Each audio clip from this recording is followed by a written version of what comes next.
Les invito a abrir sus Biblias al capítulo 8 de 2 Corintios. Hoy, les prometo, llegamos a la conclusión de nuestra corta serie, el modelo bíblico para ofrendar. Espero que haya sido de aliento y motivación para cada uno de nosotros conocer lo que Dios nos enseña en cuanto a la ofrenda. Ha sido para mí un aliento personal repasar estos principios. Como a menudo lo mencionamos, el ofrendar no es solamente responsabilidad nuestra como creyentes, sino también es un privilegio. Y por eso es muy, muy importante que conozcamos la forma y el espíritu en el cual debemos dar a nuestro Señor. Hemos enfocado nuestra atención por 4 domingos en los primeros versículos del capítulo 8 de 2 Corintios y hoy vamos a terminar esta serie. Hemos estado viendo principios o elementos que caracterizan a la ofrenda cristiana.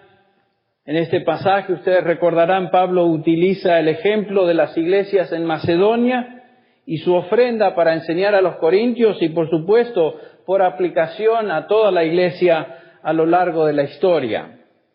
Esta es la forma como Dios espera que los cristianos ofrenden. Vimos que la ofrenda de estos cristianos macedonios fue el resultado de una entrega al Señor. En el versículo 5 del capítulo 8, Pablo nos dice que primeramente se dieron ¿a quién? A Dios. Y como resultado de esa entrega a Dios, de su devoción al Señor, ofrendaron. Por supuesto, donde hay entrega al Señor, donde hay devoción genuina a Dios, va a haber una entrega de ofrendas generosas para su obra. Y ese es el ejemplo de estos macedonios. Algunos de ustedes, después del sermón del domingo pasado, expresaron un sentimiento común. Alguien me dijo, por ejemplo, creo que resume el sentimiento de algunos de ustedes o la forma de pensar: Pastor, usted me quitó un peso de encima al aclarar lo que la Biblia enseña sobre el diezmo.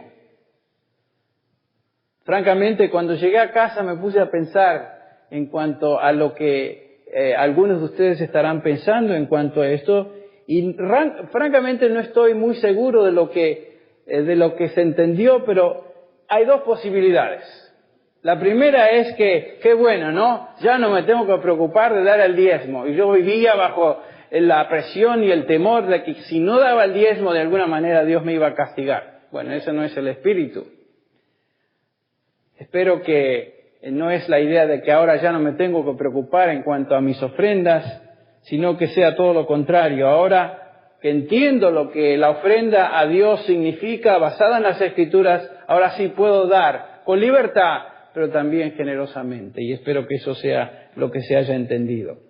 A través de este estudio sobre la ofrenda ejemplar de los macedonios hemos aprendido cómo dieron, el espíritu en que dieron, de qué manera dieron, y hemos observado hasta el domingo anterior 8 elementos característicos de una ofrenda o del modelo bíblico para ofrendar. En primer lugar, vimos que la ofrenda fue iniciada por la gracia de Dios. En el versículo 1 nos dice Pablo que fue el resultado de la gracia de Dios operando en los corazones de los macedonios, que los empujó, los motivó a dar. Por supuesto, cuando el Espíritu de Dios motiva al creyente a hacer cualquier cosa, el creyente responde en obediencia, y eso es lo que notamos en este lugar, en esta ocasión. En segundo lugar, vimos que esta ofrenda trascendió las circunstancias difíciles por las cuales ellos pasaban. Nos dice el versículo 2 que estaban pasando por grande prueba de tribulación. Grande prueba de tribulación, y a pesar de eso dieron. En tercer lugar, observamos que su ofrenda fue dada con alegría, con gozo. El versículo 2 también nos menciona eso. Fue de una abundancia de su gozo que dieron al Señor. En cuarto lugar, esta ofrenda no fue afectada por la pobreza de las iglesias en Macedonia, sino que dieron a pesar de su pobreza. O sea, el hecho de ser pobre no quiere decir que no puedo dar generosamente. Ese no es el espíritu.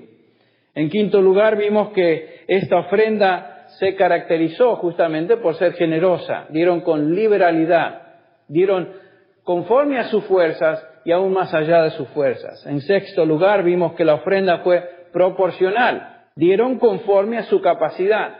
Dios nunca nos pide que demos más de lo que uno puede. Dios nos pide que demos conforme a lo que Él nos da. También vimos que la ofrenda fue sacrificada. En otras palabras, estos hermanos dieron con sacrificio. Dieron más allá de lo que se esperaba por ser iglesias pobres. Y también notamos que la ofrenda fue voluntaria. No fue en base a un porcentaje específico. No dieron ni el 10%, no dieron ni el 15%, no dieron el 20%. Nada de eso se menciona en este pasaje. Y en ese punto, en ese contexto, tomamos un pequeño desvío la semana pasada y explicamos algo acerca del diezmo en la Escritura, los diezmos en el Antiguo Testamento en particular. Y notamos que en el Antiguo Testamento existían dos tipos de ofrendas. Ustedes recuerdan, ofrendas obligatorias que equivalían a lo que hoy consideramos impuestos y ofrendas voluntarias que expresaban la gratitud, la actitud de un corazón agradecido a Dios por todas las bendiciones que Dios había concedido. Y notamos que Dios específicamente ordenó a la nación de Israel que dieran 3 tipos de diezmos. O sea, no estamos hablando de un diezmo solamente. Dios le dijo a la nación de Israel, en primer lugar, ordenó que dieran el 10% para apoyar a la tribu de ¿qué? De los levitas, o sea, la tribu sacerdotal de la nación, las que estaban encargados de llevar a cabo el gobierno de la nación de Israel, que era una teocracia. ¿Qué es una teocracia? Una nación gobernada por Dios, y sus delegados gubernamentales eran los sacerdotes, y la nación de Israel como teocracia de Dios, como nación de Dios, tenía que soportar o apoyar el ministerio de los sacerdotes dando un diezmo. Eso no era opcional, era obligatorio. Todo judío en Israel tenía que dar ese diezmo.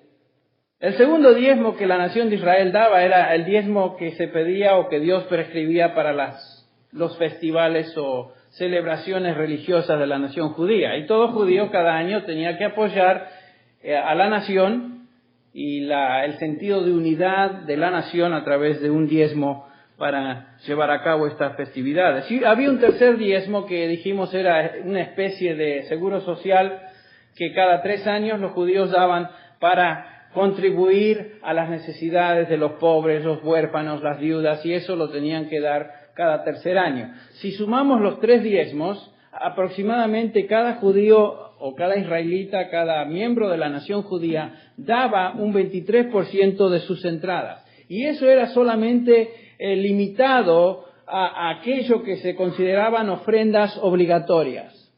Había ofrendas voluntarias, por supuesto que sí, y los judíos se daban voluntariamente de sus ofrendas, pero estas ofrendas eran motivadas por gratitud a Dios por todo lo que Él les había dado. Por supuesto, esto constituían lo mejor, daban las primicias y todo en alabanza y agradecimiento a Dios por lo que habían recibido. Cuando llegamos al Nuevo Testamento, básicamente tenemos el mismo tipo de enfoque hacia la ofrenda. Tenemos impuestos, que son obligatorios, y tenemos la ofrenda de agradecimiento a Dios, y en este caso es totalmente voluntaria. ¿Qué acerca de los impuestos?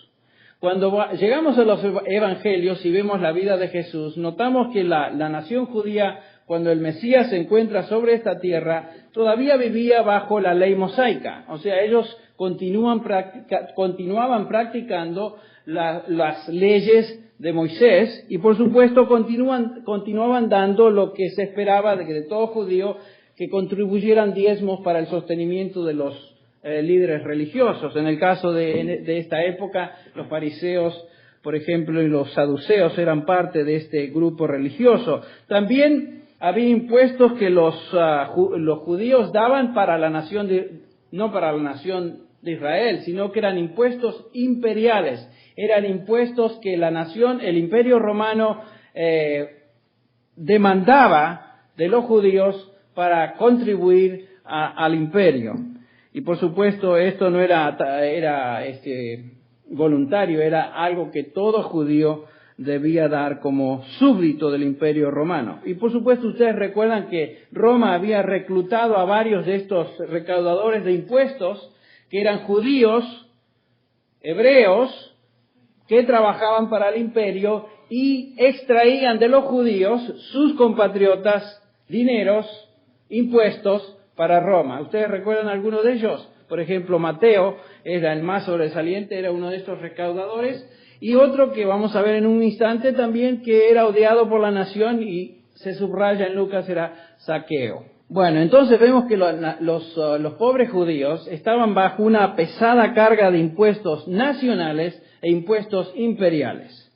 Uno puede imaginarse que los judíos, cuando escuchaban al Señor Jesús hablar y enseñar acerca de esto, podían haber esperado cierta queja, cierto reproche del Señor Jesús para el imperio y hablar mal en contra de todos esos impuestos forzados que los judíos tenían que dar. Pero es muy interesante, notar que Jesús nunca dijo nada ni a favor ni en contra de los impuestos. Nunca dijo si estaba bien o estaba mal. Simplemente el Señor Jesús hizo énfasis en el hecho de que todo hebreo, todo judío tenía la responsabilidad de dar de sus entradas para los impuestos, ya sea impuesto nacional o impuesto imperial. Aún Jesús pagaba sus impuestos, ustedes recuerdan. Por ejemplo, en Mateo 17 hay un relato muy interesante ahí, que llegaron a Capernaum, dice, y se acercaron a Pedro los que cobraban impuestos, los 2 dracmas. Le hicieron la pregunta a los discípulos: escúchenme, ¿vuestro rabí paga impuestos? A ver si por ahí lo agarraban, ¿no? ¿No paga vuestro maestro los 2 dracmas? Es la pregunta. Y Pedro dijo sí. Y cuando él llegó a casa, Jesús se le anticipó diciendo: ¿qué te parece, Simón? ¿De quiénes cobran tributos o impuestos los reyes de la tierra? ¿De sus hijos o de los extraños? Y cuando respondió: de los extraños, Jesús le dijo: entonces los hijos están exentos. Sin embargo, dice Jesús, fíjense, para que no los escandalicemos, ve al mar, echa el anzuelo, toma el primer pez que salga, y cuando le abras la boca hallarás un estáter. Tómalo, era una moneda, tómalo y dáselo por ti y por mí. Esto era el impuesto que el Señor Jesús mismo iba a pagar con Pedro a lo que la nación y particularmente el imperio demandaba. Jesús, siendo el Rey del universo, siendo judío, siendo miembro de la nación, no se sintió eximido del dar, sino que también daba de sus entradas para contribuir a los impuestos que eran obligatorios para todo judío. Y lo que Jesús nos está enseñando acá es que había un sistema establecido de impuestos y el gobierno humano que había sido establecido por Dios era algo a quien todo ciudadano se debía. Ustedes recuerdan lo que nos enseña, por ejemplo, Pablo en Romanos capítulo 13, siguiendo este principio: sométase toda persona a las autoridades que gobiernan, porque no hay autoridad sino de ¿quién? De Dios. Y las que existen por Dios han sido constituidas. Jesús era Dios. Él como Dios había instituido el gobierno y estaba enseñando, así como Pablo, que todo ciudadano tiene que pagar los impuestos que el gobierno demandan. No se exime nadie.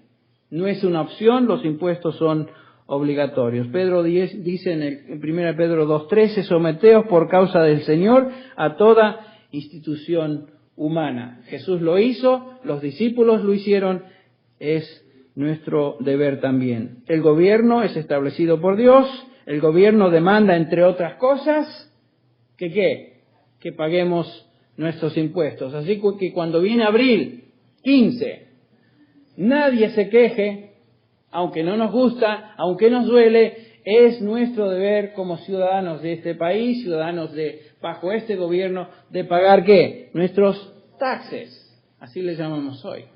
Leemos algo interesante en Mateo. Entonces tenemos que tener esto en mente, que los impuestos son parte de lo que Dios demanda que cada uno de nosotros demos. Al gobierno, lo que debemos al gobierno, y a Dios, lo que le debemos a Dios. En otro pasaje, por ejemplo, en Mateo 22, encontramos que los fariseos, siempre tratando de ponerle una trampita o atrapar al Señor, le hacen una pregunta. Bueno, antes de la pregunta dice: Maestro, sabemos que eres veraz y que enseñas el camino de Dios con verdad. Estos son los fariseos. Y no buscas el favor de nadie porque eres imparcial. Dinos pues, ¿qué te parece? ¿Es lícito pagar impuesto a César o no?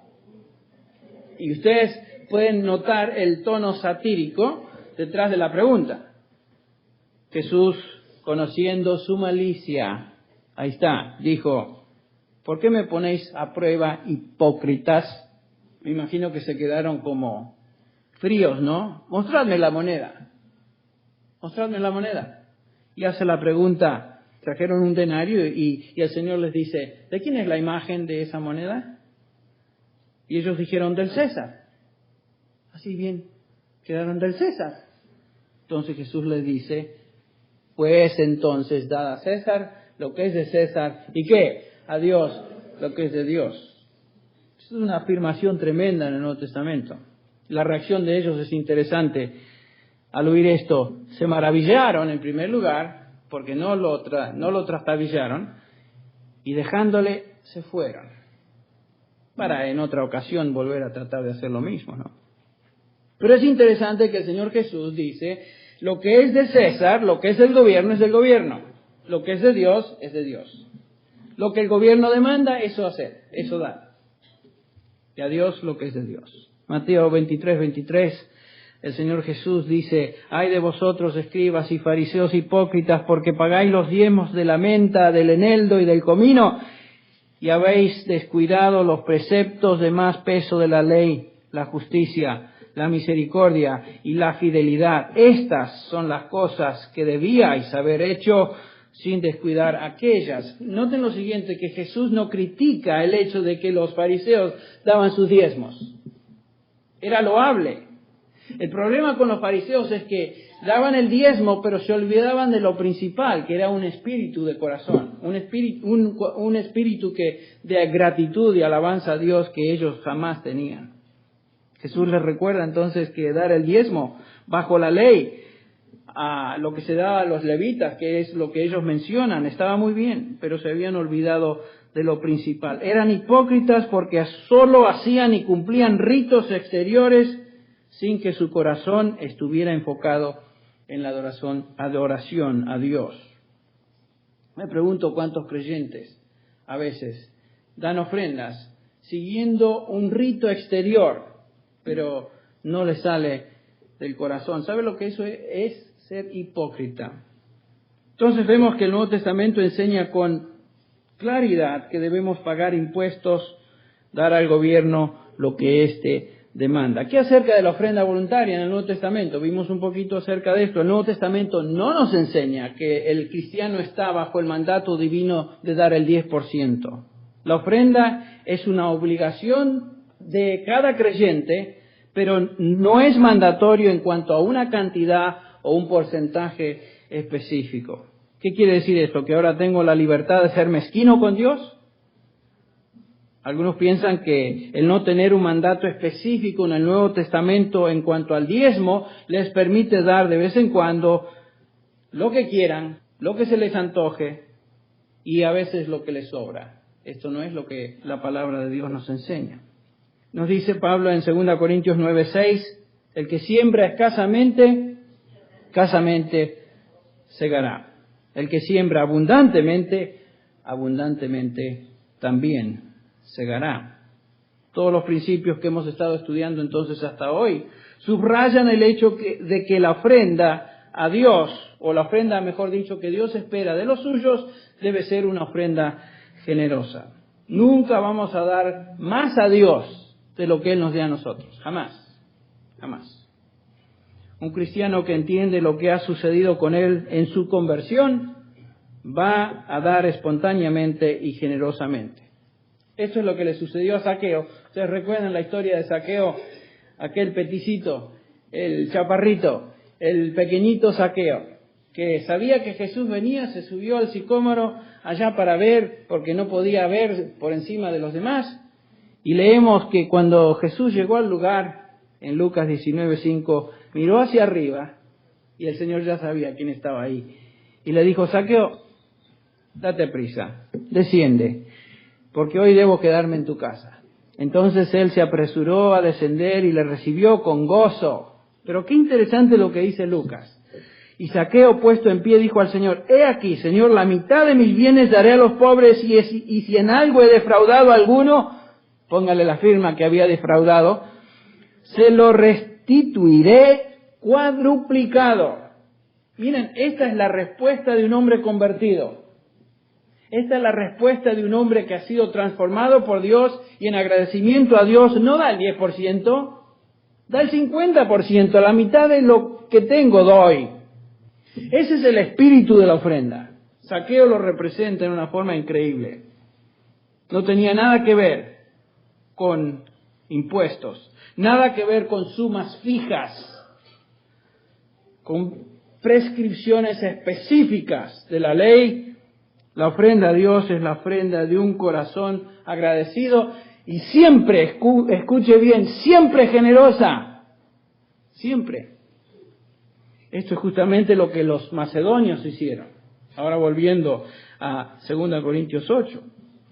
Hay otro elemento, lo vamos a llamar el número 9 y vamos a terminar rápidamente con los que siguen. Otro elemento en la ofrenda de los macedonios es que fue considerada un privilegio. Fíjense el versículo 4. Dice Pablo que los macedonios, pidiéndonos con muchos ruegos que les concediésemos el privilegio, ¿de qué? De participar en el servicio para los santos. Recuerden que esta ofrenda que estaba siendo levantada era para los santos pobres, ¿dónde? En Jerusalén. Y dice Pablo que ni siquiera él les pidió que dieran. Dicen que ellos pidieron a Pablo: por favor, hermanos, les rogamos que nos permitan ofrendar. Somos pobres, estamos pasando por situaciones difíciles. Lo sabemos, estamos conscientes de esto, pero Dios nos está motivando a dar, permítanos dar.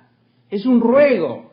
Es la misma palabra, por ejemplo, que se usa en Lucas 8:28, cuando el endemoniado cae delante de Jesús.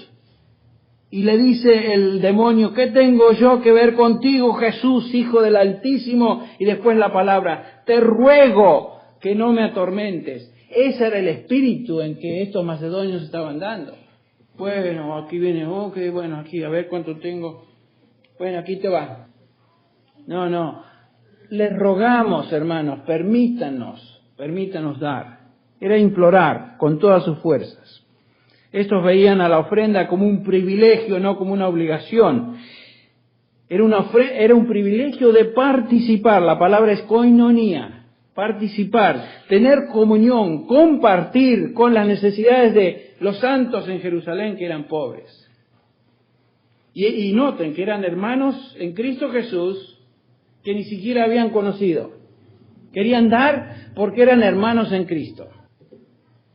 La condición de corazón del que ofrenda se puede evaluar cuando este individuo desea dar y considera esa ofrenda un privilegio. Si un creyente no desea dar, no lo considera un privilegio, les garantizo lo siguiente, que algo anda mal en ese corazón. Si usted no quiere dar, si a usted no le importa dar, no lo considera un privilegio, usted está enfermo del corazón. Y no les digo literalmente, está enfermo. Tiene un problema cardíaco espiritual. Eso es lo que estoy diciendo. Está enfermo. Hay otro elemento, número 10, que encontramos en esta ofrenda. Es que fue un acto de adoración. Dice el versículo 5, y no como lo esperábamos, sino que asimismo se dieron primero al Señor. Pablo dice que esta ofrenda fue mucho más de lo que se esperaba, porque fue el resultado de su dedicación total a Dios. Se dieron a Dios primero. Esto indica que la prioridad en su vida era Dios. se entregaron a Dios. Y la entrega a Dios es el acto supremo de adoración. Por eso Dios se agrada del corazón contrito y y humillado, al cual Él nunca va a despreciar. Dios no está interesado en nuestras migajas, en nuestras moneditas, en nuestros millones, sino están acompañados de un espíritu de dedicación y adoración a Dios. Ese es el punto. Y es lo que Pablo nos dice en Romanos 12:1. Por consiguiente, hermanos, os ruego por las misericordias de Dios que presentéis vuestros cuerpos a Dios como sacrificio vivo y santo, aceptable a Dios, que es vuestro culto racional. Por supuesto, el presentar el cuerpo a Dios quiere decir que nos presentamos a Él, nos entregamos a Él, nos damos a Él todo lo que somos. Y esto constituye un culto de adoración. Dios se agrada de que le adoremos el domingo, Dios se agrada de que demos ofrenda, Dios se agrada que le adoremos juntos a través de los himnos, las oraciones y todo lo que hacemos en un servicio como este, pero Dios se agrada mucho más que primeramente nos entreguemos a Él. Y en ese espíritu hagamos lo que hagamos, que incluye el dar la ofrenda. ¿Qué es lo que estos hermanos hicieron? Es un sacrificio vivo. Y entre paréntesis, ahí es donde comienza todo en la vida del cristiano. Cuando nos entregamos a Dios, todo lo que hacemos es el resultado de eso. Es el resultado. Número 11. En esta serie de elementos, otra característica de una ofrenda modelo fue la sumisión de estos macedonios a sus líderes. Dice Pablo, se dieron a Dios primero y después ¿a quién? A nosotros, por la voluntad de Dios. Nosotros, ¿quiénes somos los nosotros? Bueno, Pablo, Tito y Timoteo, los líderes espirituales que habían participado en el establecimiento y dirección de las iglesias en Macedonia, la de Filipos, la de Tesalónica y la de Berea. Estos se constituían los líderes de esas iglesias y se dieron a ellos. La devoción al Señor los llevó a someterse al liderazgo de sus pastores, quienes a su vez estaban sujetos a Cristo. Dios espera entonces que sus hijos, nosotros los creyentes, respondamos a Él, por supuesto, en obediencia, pero también respondamos a aquellos que son nuestros líderes en la congregación. Por supuesto, esto no quiere decir que todos los líderes van a ser los más simpáticos del mundo, no nos dice nada de su personalidad, no nos dice nada acerca de lo que sí sabemos, que los líderes están ahí porque Dios los colocó y porque hay algo en sus vidas, ciertas cualidades espirituales que son recomendables y que Dios establece como básicas para que una persona sea líder en una congregación. Y Hebreos 13:17 nos dice claramente, obedeced a vuestros pastores y sujetaos a ellos, porque ellos velan por vuestras almas como quienes han de dar, ¿qué? Cuenta. Tenemos que dar cuenta. Y es nuestra obligación someternos entonces a los líderes de la congregación, así como estos hermanos en Macedonia lo hicieron. Sumisión a líderes piadosos es una característica de una iglesia entregada a Dios. Cuando la iglesia está desilusionada de sus líderes, por supuesto, es afectada.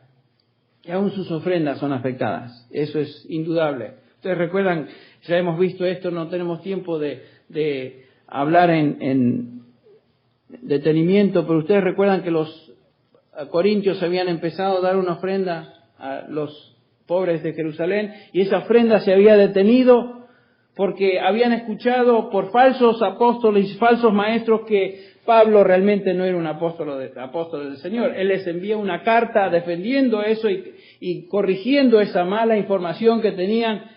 Y el resultado de la iglesia en Corintios fue de que se arrepintieron. El versículo 9 del capítulo 7 nos dice, por ejemplo, que lo siguiente, ahora me gozo, dice Pablo, no porque hayáis sido contristados, sino porque fuisteis contristados para arrepentimiento, porque habéis sido contristados según Dios, para que ninguna pérdida padecieseis por nuestra parte.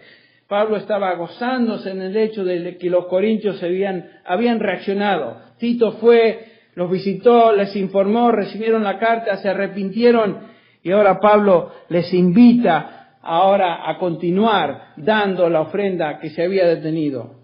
En el versículo 6 de este capítulo 8 dice: de manera que exhortamos a Tito para que tal como comenzó antes, asimismo acabe también entre vosotros esta obra de gracia. Y aquí le llama la obra de gracia, la gracia de Dios obrando a través de las ofrendas.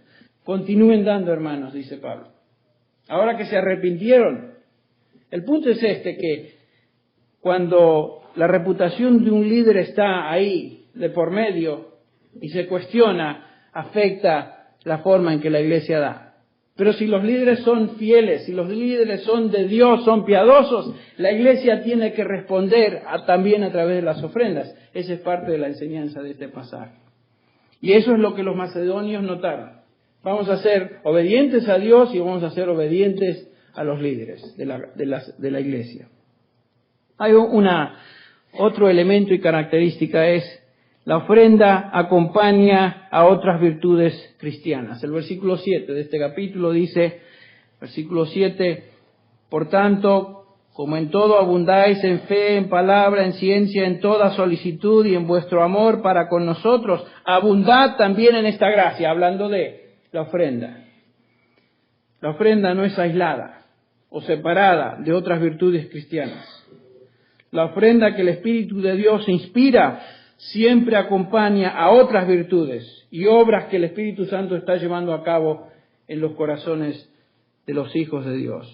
Un cristiano lleno de fe, un cristiano lleno de solicitud, de amor, de conocimiento de la palabra, va a demostrar generosidad también en su forma de ofrendar. El Espíritu de Dios afecta a todo lo que somos, nos afecta en toda área. Lo que queremos notar aquí es que la ofrenda no es simplemente algo aislado que hacemos de vez en cuando o los domingos, sino que es parte que acompaña a otras virtudes que el Espíritu Santo está desarrollando en nuestra vida. Número 13, y esta es la última. Una característica final de la ofrenda en este pasaje es que fue una prueba de amor. Pablo dice en el versículo 8, no hablo como quien manda. No hablo como quien manda. Una vez más podemos notar que la ofrenda que damos a Dios no es legalista, no es algo que Dios prescribe en términos de una cantidad particular o porcentaje específico.